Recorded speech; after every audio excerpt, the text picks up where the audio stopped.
We are continuing with the teachings of Sri Nisargadatta Maharaj from the book I Am That. So the questioner asks Maharaj about the importance of devotion or the earnestness on this path of self-knowledge. And Maharaj stresses on the fact that this earnestness to know one's own true nature is very important on this path. Because without that drive, without that movement, nothing is possible. And he says that trust is an important factor in this process. And who is the most trustworthy? The one who is liberated, Maharaj says, is the most trustworthy. So he gives an example, like if you are unwell, you go to a physician and physician gives you a prescription, medicine and diet. So having trust in the physician, you follow whatever instructions are being given. And that enables you to recover. But trust is first and foremost. If you have no trust in the physician and his or her abilities, then you will keep looking for cures here and there. And in that process, you may be stuck. So I will read out a couple of words from Maharaj. He says, without trust, there is no peace. Somebody or other you always trust. It may be your mother or your wife. Of all the people, the knower of the self, the liberated man, is the most trustworthy. Now, it is understood that the word liberated man is gender neutral. So I don't think I have to clarify that. But merely to trust is not enough, he further says. You must also desire. So there must be that longing, that earnestness. There must be that examination that, okay, I know that I'm in pain, but what is the source of that pain? Where is this pain coming from? All those inquiries, and more important, to whom is the pain arising? All those inquiries have to happen. And they have to happen with all sincerity, which requires trust and the desire, the strong desire. Because we know that we will make mistakes, we will falter on this path. But just because we make mistakes, we misunderstand, we falter, we shouldn't stop and shouldn't condemn ourselves that we are not good enough. We must learn and then move on. So Maharaj says, without desire for freedom, of what use is the confidence that you can acquire freedom? Desire and confidence must go together. The stronger your desire, the easier comes the help. The greatest guru is helpless as long as the disciple is not eager to learn. Eagerness and earnestness are all important. Confidence will come with experience. Be devoted to your goal and devoted to him who can guide you, who can guide, you will follow.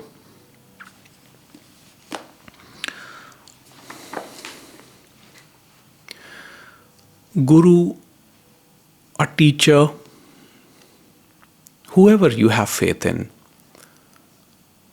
will be able to offer pointers or help only if you have the earnestness and desire to investigate.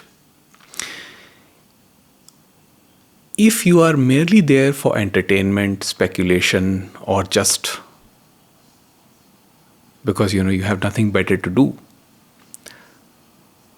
the teacher will sense it, and he will know that you are not sincere. He or she, whoever, they will know that you're not sincere.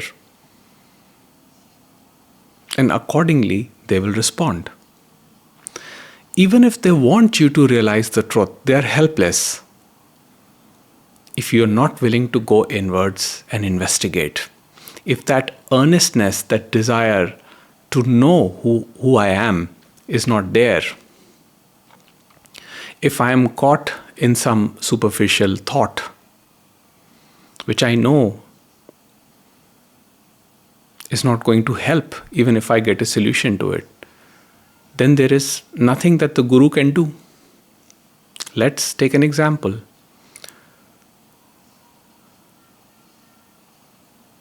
I often get emails from people where they say that they are stuck in this 9 to 5 job routine.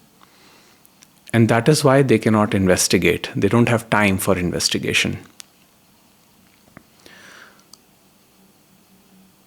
Now, my thought process to that is that if the seeking within you is really strong, if your desire is strong, you will make time for investigation, no matter how busy you are.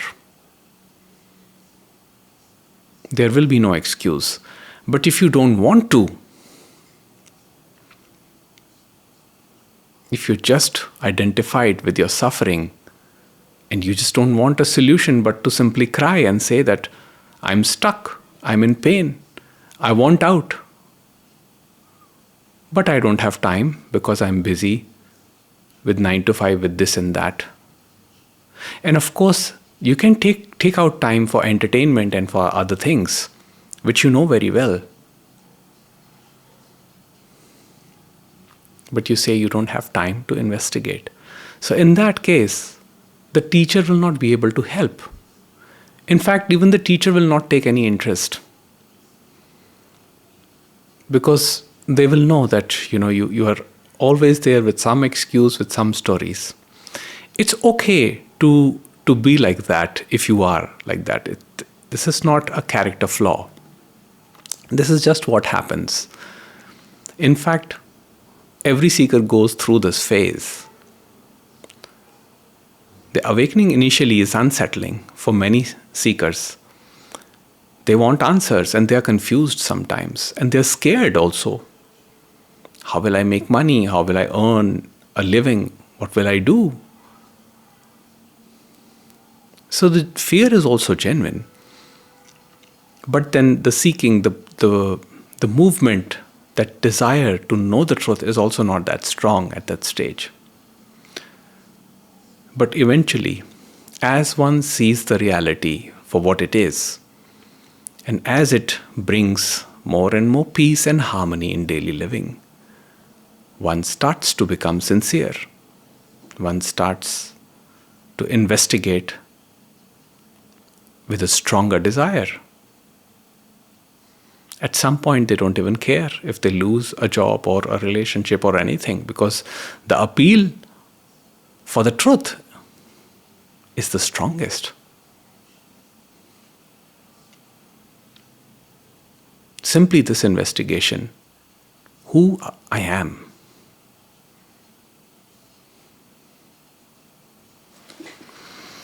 So now Maharaj gives a deeper pointer and he says, the greatest guru is your inner self. Truly, he is the supreme teacher. He alone can take you to your goal, and he alone meets you at the end of the road. Confide in him, and you need no outer guru. But again, you must have the strong desire to find him and do nothing that will create obstacles and delays. And do not waste energy and time on regrets. Learn from your mistakes and do not repeat them. So this is something which I explained a couple of minutes back. Ultimately, even the outer guru, which can be in any form, it can be a person, a book, a scripture, or any other thing, is pointing you to your inner guru.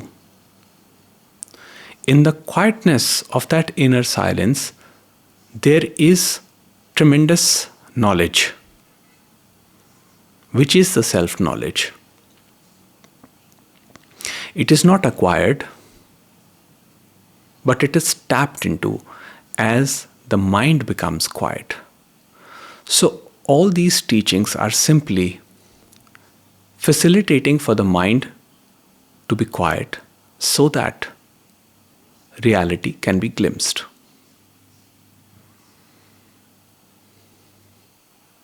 And of course, on this path we falter, we take detours.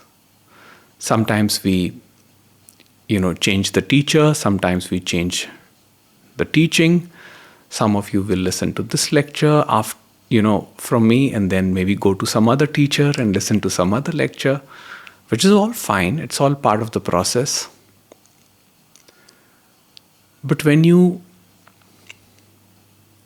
understand this whole movement, that how your mind is creating these thoughts to divert attention from what is immanent and present, when you see this whole movement, in that the knowledge happens. In that the self is released, is realized.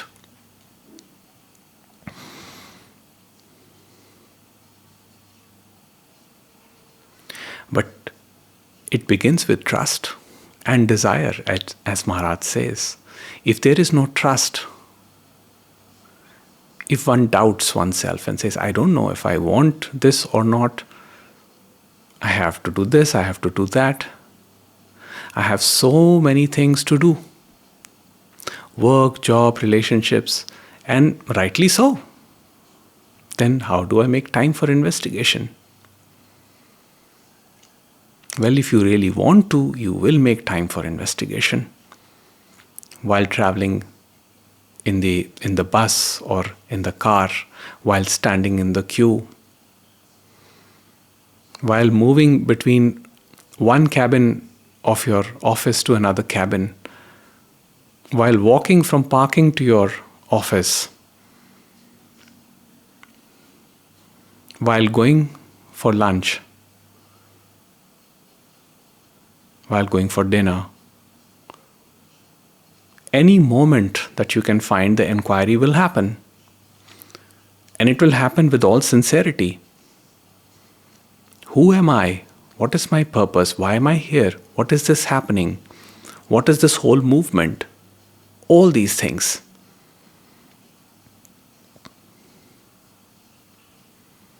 It is not a time-bound practice that Maharaj is prescribing, that you have to sit every day for 20 minutes or 30 minutes and practice self-inquiry or investigation. Maharaj is saying just in the moment-to-moment daily living, let the inquiry happen. Because the fact is that even you are not doing the inquiry. The inquiry is also happening. So let it happen organically, naturally, as the remembrance comes, shows up. So let's say when you're walking to the cafeteria for your coffee or lunch and the remembrance comes to question who is walking, who wants coffee, let that investigation happen. Or if you catch yourself in the midst of a thought, a troubling thought, and this knowledge comes, this realization comes that who is the thinker? That is the time to pause and reflect. It can be done any place, any time. It doesn't need a special type of an environment because it is not a practice.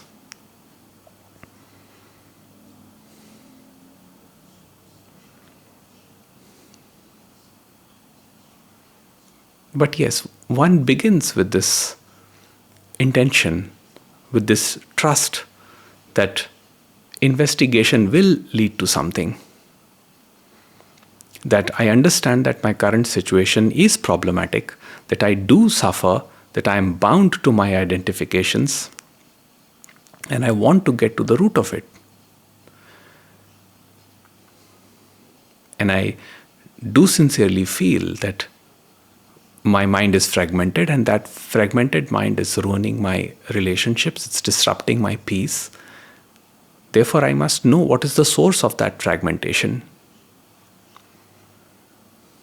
What are you to do is not your concern, because that will be taken care of by the inner guru, as Maharaj says. That is not your burden.